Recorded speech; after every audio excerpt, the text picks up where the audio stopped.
just try to play a multiplayer game and you see this?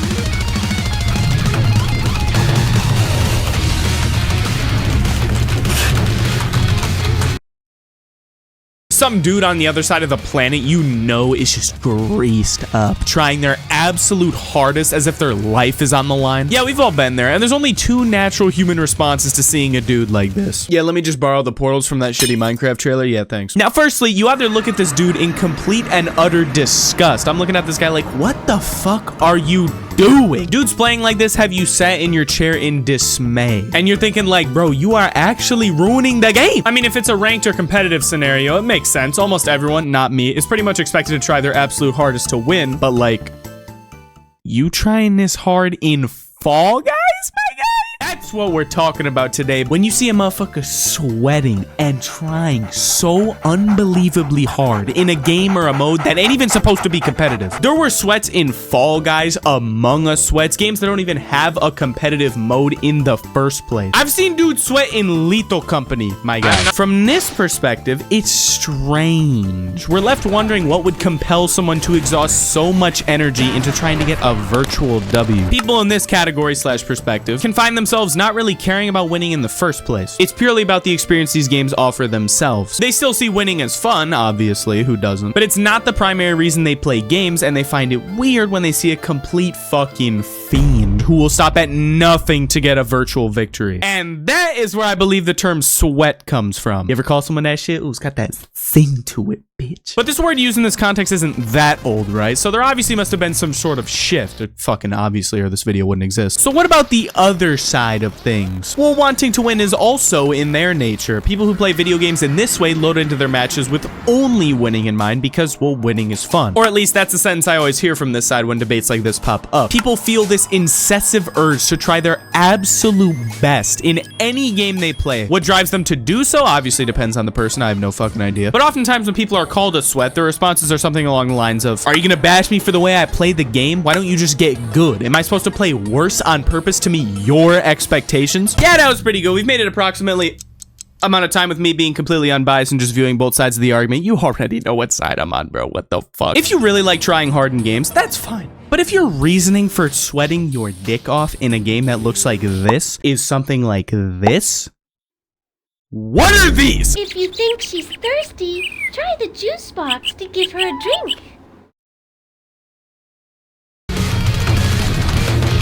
If you know a little about me, you already know I'm a casual, but I have most definitely dabbled in the dark arts of competitive play. There was a period of time where I was playing ranked non-stop, bro. Day in, day out, just I gotta win, I gotta try my hardest, I gotta do this. Oh, we lost? Oh, that's completely cool. But what I realized is that being a sweat is not factory settings. Something has to change within you in order for you to become this way. Okay, let me explain what I'm talking about. Black Ops 6 beta just happened when this video released, kind of. Now, COD sucks.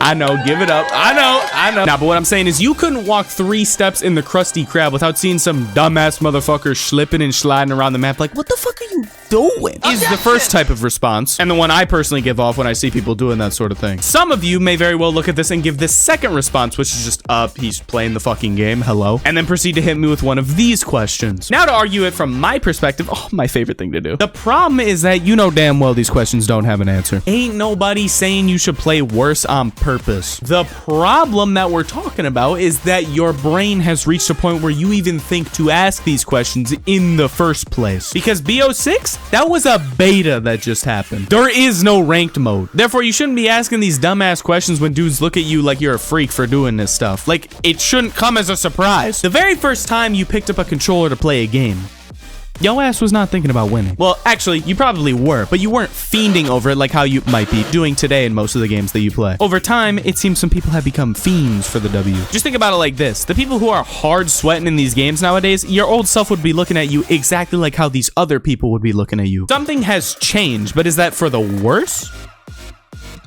Not necessarily, no. Like, even though I personally disagree, and you just heard me argue from the perspective of one side of the argument versus the other, that doesn't make the other side's argument invalid. This is the part of the video that people are gonna read the title and go,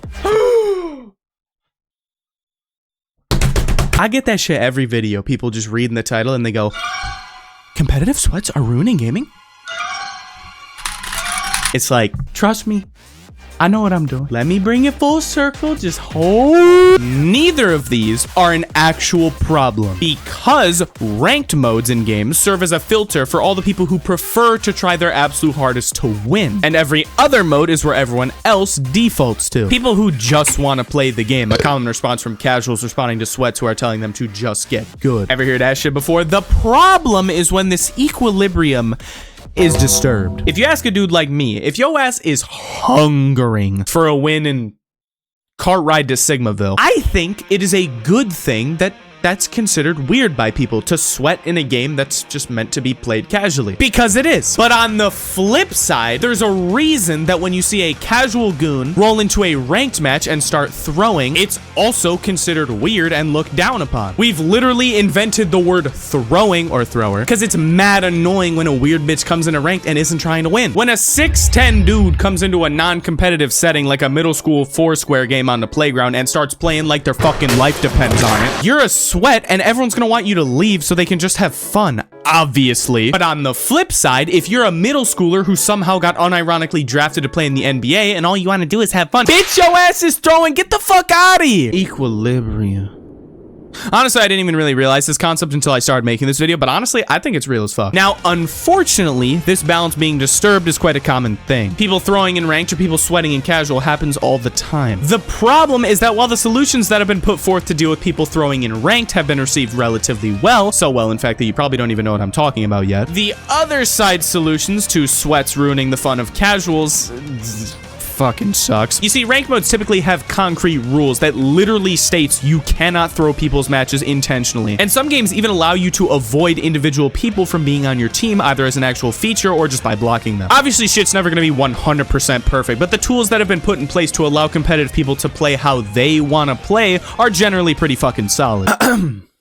What the fuck is this? So to try and keep casuals and sweats separated, almost every multiplayer game under the sun now has skill-based matchmaking. Jesus Christ, even the fucking phrase comes with a negative connotation attached to it, free of charge. Yeah, that's great. Where even when you're in a non-competitive mode, the system will attempt to place you in a lobby full of people around your skill level. Now, there's just one small detail you need to keep in mind when trying to understand why skill-based matchmaking is considered a worse solution than stuff like this on the flip side. It's that it fucking sucks dick and no one likes it. You know what the problem is with an algorithm that's designed to put everyone on a 1.0 KD and have a 50% win rate is? It gets really fucking obvious. It becomes very not fun when you're placed against people much worse than you because it obviously has to let you win sometimes to achieve these, and very fucking annoying when you're placed against the literal Harlem Globetrotters just because you've won too many games. It's when it becomes obvious that the system just looks you dead in the eyes and goes, oh, you having fun? You just won your last 2 games? Yeah, good luck winning that shit, kid. It's an arbitrary solution which ends up with terms like this becoming very popular. You want to know why back in the day when you saw a dude cleaning house on Modern Warfare 3, the good one, that they were just a good player and not a sweat? It's because that's simply not how games were back then. And I see people argue all the time like, oh, well, COD's always had skill-based matchmaking. It fucking obviously was not tuned up as high as it is now. Get that through your fucking skull. I'm gonna eat you. You're getting eaten. I had to uninstall Twitter. I'm sorry. I was just straight to Twitter, not you. But as games and gamers alike have evolved, the means to ensure that both casuals and the new rise of competitive players have fun are arguably not equal. At least in my opinion, I don't know. If you like to play multiplayer games just for fun, then I deeply apologize for when skill-based matchmaking inevitably forces you to play against sweats. And if you play multiplayer games to win, then I deeply apologize for being the one to join your lobbies and throw because I think it's funny. I'm just kidding, I don't do that shit anymore. I find it funny to do that shit. The other side probably finds it very funny to shit on casuals. And we can live together in harmony in our 2 separate modes. The people playing, no matter how they want to do it, aren't truly hurting anything. We both just have different ways of having fun, and that's obviously completely fine. I just know someone in the comments is just only gonna read the title and they're not gonna hear me say that. And what's funny is that based on what I've seen, both sides usually believe that skill-based matchmaking is unbelievably ass. Developers, I don't care what type of tests you be running to determine that, oh, skill-based matchmaking, players like skill-based matchmaking. Shut up. Remove it or tone it way down so we get shit like this. Oh my God, I love this message. Pause to read that shit or just sub, you know, that's cool too. And I know it might just seem like I'm a little bitch crying behind my screen going like, fix it now. But by forcing this stupid system into your games to such a heightened degree, you'll end up with people forming very strong opinions about gaming as a whole, such as competitive sweats are ruining gaming. in a circle. You ain't see that shit coming. Like the video and sub right now. I'm trying to stream daily again, by the way. So if you see me streaming, bro, tell me to oil up or some shit. Also, me personally, you know, I'm 6'10", just got drafted to the NBA. Fuck Foursquare, bro. If you got a hot mom, hit me up.